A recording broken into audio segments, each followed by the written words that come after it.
before this war in Ukraine broke out, it was very easy to find media stories published by various media outlets talking about the presence of Nazis, fascists, hardcore nationalists, and adulators for Stepan Bandera and Andrei Melnik in Ukraine.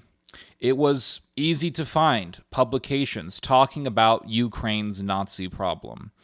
But since this war has broken out, it's actually quite common to see major news publications whitewashing this reality, and even, in the case of CNN, even bringing in an Azov battalion commander onto their broadcast. Now, CNN has spoken with a commander, a Ukrainian military commander, who's been defending the city from the siege.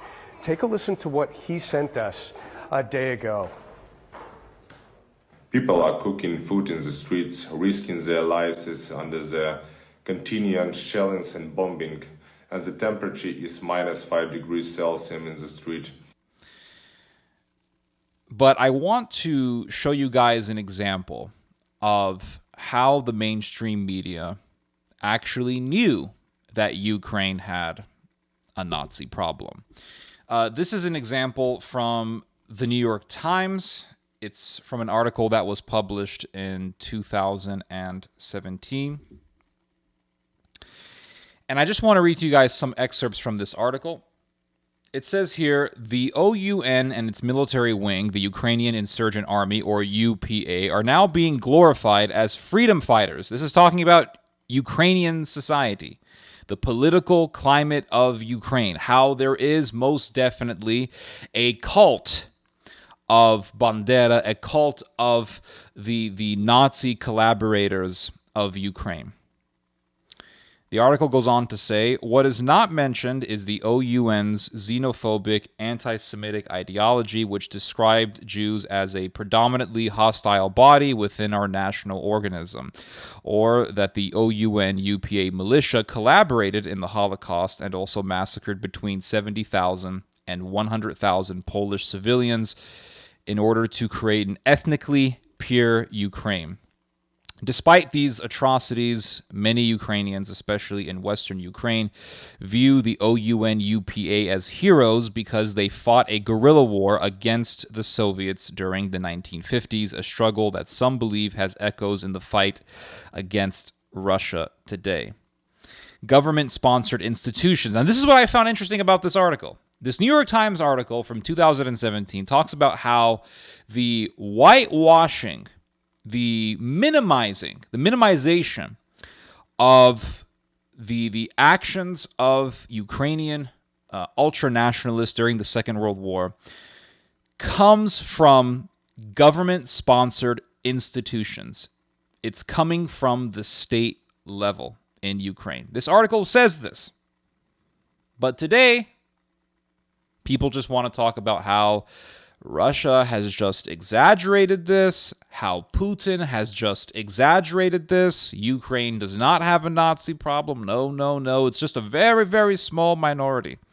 But here is this 2017 article from the New York Times stating, and I quote, government-sponsored institutions are behind the whitewashing, led by the Ukrainian Institute of National Memory.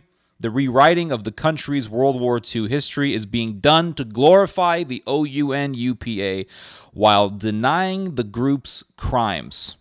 And an excellent, very clear example of this is when Poland tried to better relations with Ukraine by having a presentation of a film about the massacre of the Polish people in Poland, actually, because Poland defeated Ukraine in a war and took a bunch of territory. How the followers of Bandera, the followers of Melnik, the followers of Lebed, Mykola Lebed, butchered tens of thousands of Polish people. There was a film that came out about this. It was called Wolin. To English-speaking audiences, it was marketed as Hatred. Excellent film. You can go watch it for free on Amazon, actually. But Poland tried to better relations with Ukraine by having a presentation of this film in Ukraine, and the Ukrainians completely rejected it. They did not want this film shown in the I think it was supposed to be in the Polish embassy in Kiev. And in fact, the film was banned in Ukraine because Ukraine, just like Turkey, denies its crimes. The article goes on to say, in 2015, Ukraine adopted a law that classifies the OUN UPA as fighters for Ukrainian statehood, and that says those who publicly exhibit a disrespectful attitude towards these groups will be prosecuted. So not only does the Ukrainian state glorify these murderers, not only does it glorify the OUN and the UPA as an organization of heroes, because one of the nationalist slogans of Ukraine is Herolium Slava, glory to the heroes, right? And these are their heroes. When they say Slavu Ukraina, Slavu Ukraina, Herolium Slava, what they're saying is praise these guys. Praise these murderers. That's part of it. It's part of the cult. It's a cult. It truly is. Speaking of cult, there is a phenomena in Ukraine of people playing this song, and I'll go back to this New York Times article in a minute here, but I just want to mention this song. There's a song that's been going around within recent months, and this is a very famous song in Ukraine.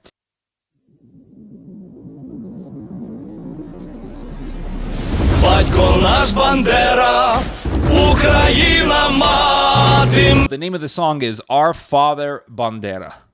It's not Our Father who art in heaven. It's Our Father Bandera. And the song goes on to say, Our Father Bandera, Ukraine is our mother. And the name for mother in Ukraine is Mati. Sounds so Sanskrit. And as I was researching this stuff, I couldn't help but be reminded of the film Temple of Doom, when Indiana Jones gets possessed by the spirit of Kali, and he says something like, Kali is our mother, we are her children. And that's what this reminds me of. It's a cult. It's a straight-up cult. Ukraine is Mother Earth. That's the goddess. In fact, Ukrainian nationalists love to hold up this flag that is black and red. And the black resembles the earth, and the red resembles blood. It's literally blood and soil. And this flag is still mainstream in Ukraine today. This is like people who hold up the Confederate flag. But it's a whole country of them. And they hold up the black and red flag. And all these Ukrainians who want to sit there and argue with me about this, I want one of you to condemn this.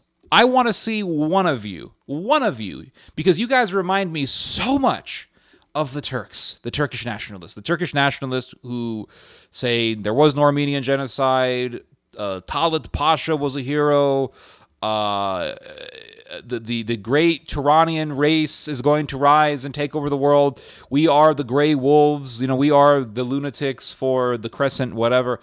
The Ukrainians and the Turks, they remind me so much of each other. And they also remind me of the Lebanese nationalist. And even to some extent, the Palestinian nationalist as well. Palestinians get into this whole thing about Palestine, reverence for the land sort of thing.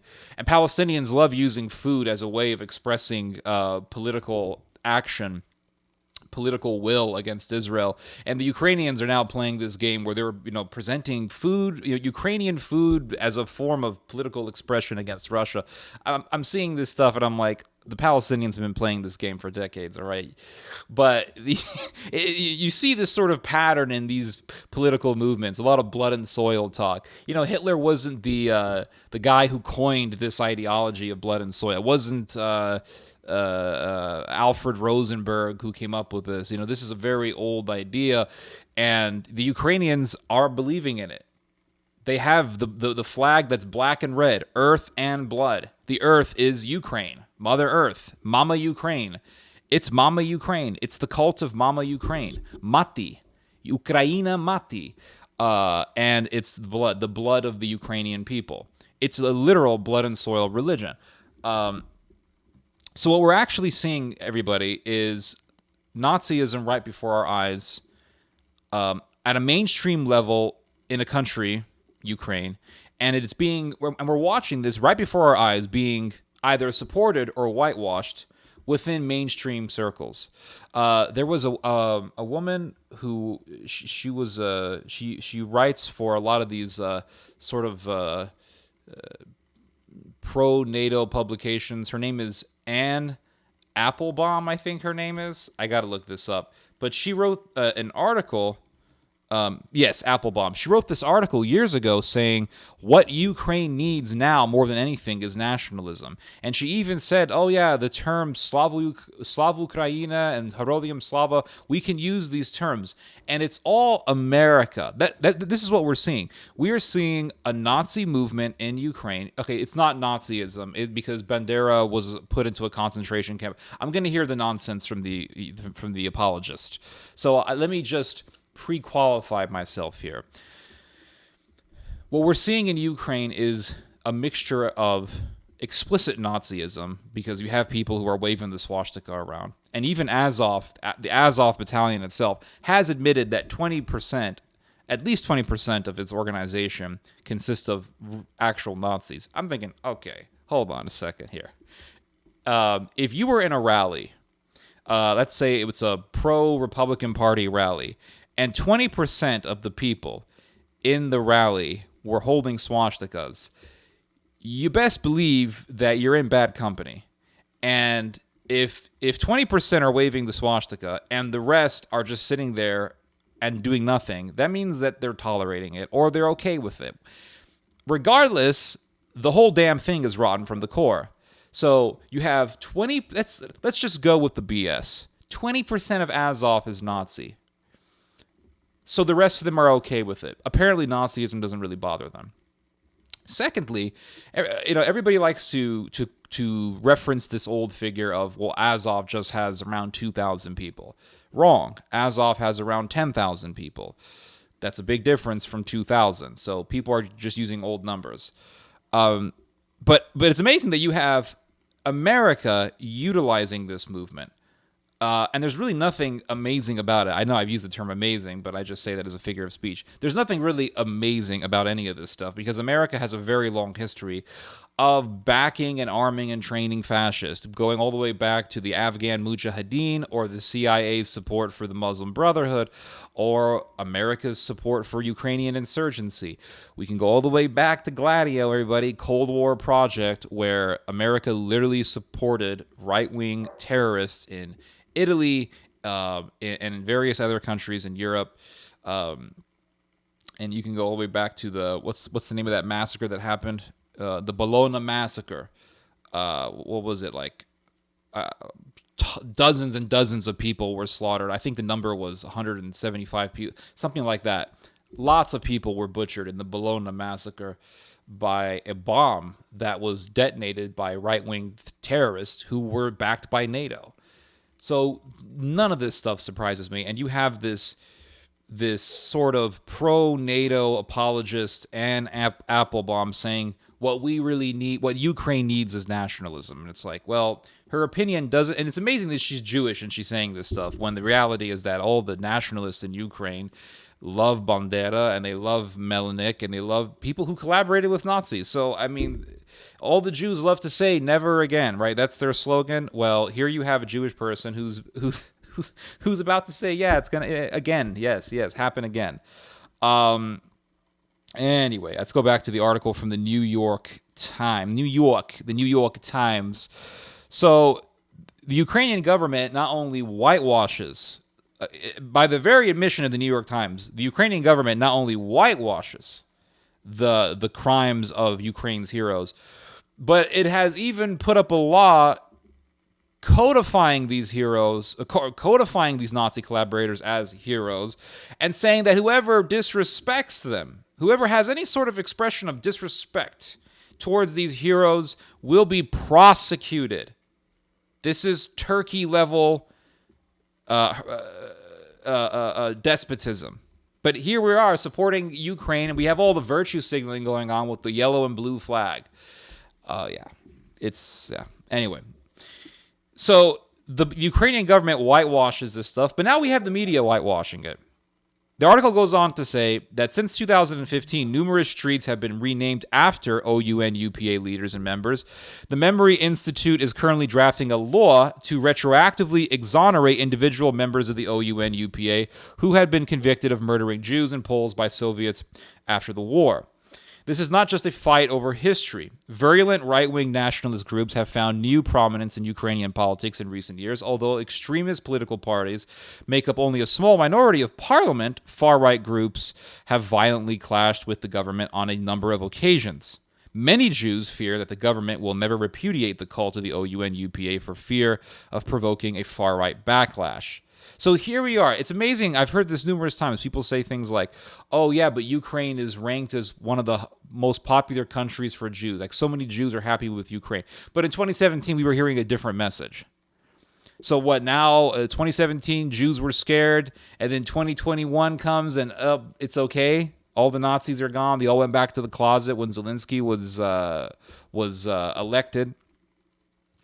Even Zelensky himself has admitted and I don't think Zelensky's a Nazi, right? If you think I'm going to say, oh yeah, he's a Zionist fascist, I'm not going to say, I don't know the guy. I haven't really read much about the guy. What I do know is that Zelensky himself has expressed concern over the excessive reverence for people like Bandera. He himself has said that, listen, there are too many streets named after Bandera. This is not good. He himself said this. He said, there are too many streets named after Bandera, and this is not good. But he also said, hey, there's no doubt that Bandera and the rest of these guys are heroes, but come on, it's getting a little too much. So while he knows there's a problem, he also has to pay lip service because, as the article from the New York Times has said, there is a fear of a right-wing backlash in Ukraine. Now, there's something else that I want to share with you guys. This is really crazy. And not a lot of people have talked about this, but in 2019, the Prime Minister, in October of 2019, the Prime Minister of Ukraine, Oleksiy Honcharuk, these names, I swear, they sound like Iranian, Sanskritish. It's amazing. It's very fascinating. Very fascinating. The Prime Minister of Ukraine, Oleksiy Honcharuk,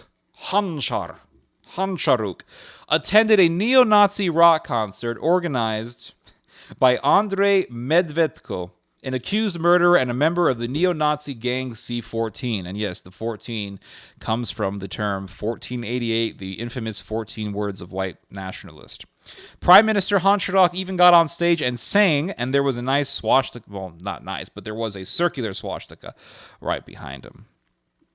So here we have, in 2019, the Prime Minister of Ukraine himself at a neo-Nazi rock concert. And this is before Zelensky. And believe it or not, Mr. Honcharuk was, he worked for the party of Zelensky. He worked for the party of Zelensky. I mean, what are you going to say, right? How can he be a Nazi? He worked under Zelensky, who's a Jew, right? I mean, how long are you going to exhaust this argument? So going back to the article, it says here that as the historical revisionism has ramped up, so has the desecration of Ukraine's Holocaust sites and memorials. Babi Yar's commemorative memorial was vandalized 9 times in 2015 and 2016, with everything from painted swastikas to an attempt at Rosh Hashanah to burn down a menorah at the site. More recently, a Holocaust memorial in the western Ukrainian city of Ternopil was painted with a swastika and SS runes. To the great distress of Ukraine's Jewish community, these cases remain unsolved. In fact, law enforcement here often denies that a problem exists. So the police in Ukraine have denied that there's a Nazi problem, but the New York Times questions this narrative, and today, I'm not saying the New York Times is doing this now, but many people in the mainstream media, in the media in general, say it's an exaggeration, and now they're agreeing with the Ukrainian police. On January 1st, a torchlit march through central Kiev in honor of the OUN leader Stepan Bandera rang out with cries of "Jews out!" 700 police officers were mobilized to provide security to the march, and yet the next day, when journalists asked the police to comment on the chants, officers denied hearing anything anti-Semitic. The climate of anti-Semitism can be found elsewhere, too. Jewish cemeteries and synagogues have been vandalized. Now, this is interesting. Nadia Savchenko, a member of parliament who became a national hero when she was a pilot. Now, this woman was an Air Force pilot in the Ukrainian Air Force. Nadia Savchenko was captured by the Russians on the accusation that she directed artillery fire that killed 2 Russian state television journalists. And so she was captured by the Russians, and they tried to prosecute her, and she said, hey, I was captured illegally, therefore your prosecution is illegitimate. So she became this huge national hero, even though she was working with a Nazi battalion called the Aidar Battalion. But Nadia Savchenko on television said, quote, I have nothing against Jews. I do not like K-word. Jews possess 80% of the power when they only account for 2% of the population. So even a modern-day, current national hero of Ukraine, Nadia Savchenko, has a very typical anti-Jewish sentiment. Even the government of Israel knew that there was something wrong with Ukraine. It says here that, this is in the article, it says that President Reuven Rivlin, president of Israel, told the Ukrainian parliament that, quote, many collaborators of the crimes were Ukrainians, and among them the fighters of the OUN who mocked the Jews, killed them, and in many cases handed them over to the Germans, particularly distinguished themselves. And what was the response of the Ukrainian government? The Ukrainian government scolded Rivlin, and the vice speaker of the Ukrainian parliament, Irina Geraschenko, said, quote, the Israeli president allowed himself some incorrect and undiplomatic words about the OUN's tragic history.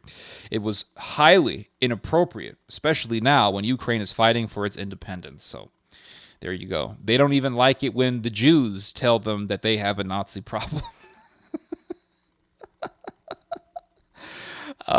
Goodness gracious. And, you know, there's the typical apologetics, right, for the Ukrainian past, for Ukraine's past crimes. And they'll sit there and say, well, Bandera didn't do anything wrong because he was arrested. He was put in jail. He was put in jail by the Nazis.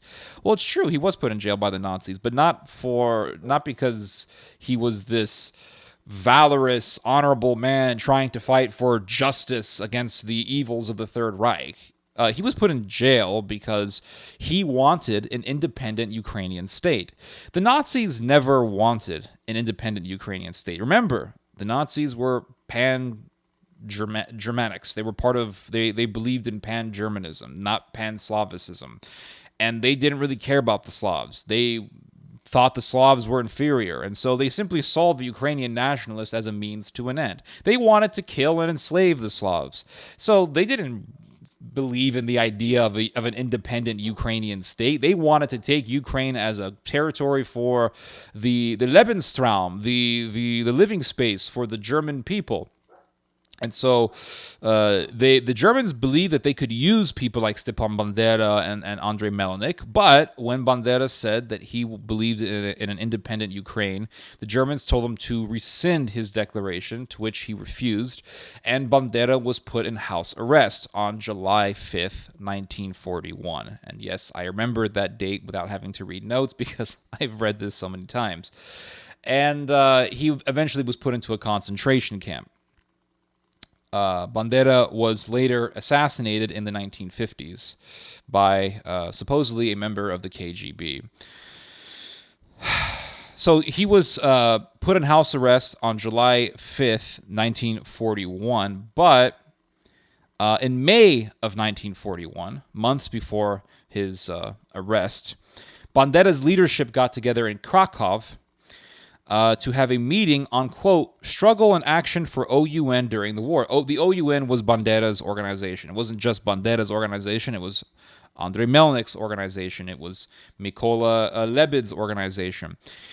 And this meeting in Krakow produced a document. And in Section G of this document, it says, according to one report, in the subsection of minority policy, the OUN. So they had a talk about, how do we treat minorities? How are we going to treat minorities under this new Ukrainian state? And the OUN ordered the removal of hostile Poles, Jews, and Russians via deportation and the destruction of their respective intelligentsias, meaning kill all the academics, just like what the Houthis recently did to academics in Yemen, literally just taking them and forcing them to get on their bellies and then shoot them in the backs multiple times. And not shoot them in the head to give them a quick death. No, shoot them right in the spine to give them excruciating pain. That's what the Houthis, the Iran-backed Houthis, did in Yemen recently.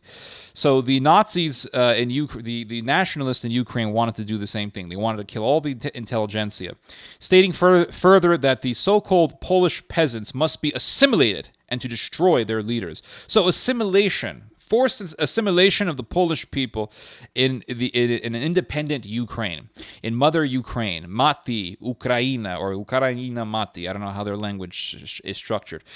And so what does that mean? It means what? No speaking Polish. You have to be completely Ukrainianized. And what happens if Polish people refuse? What happens if Polish peasants don't want to be Ukrainianized or assimilated?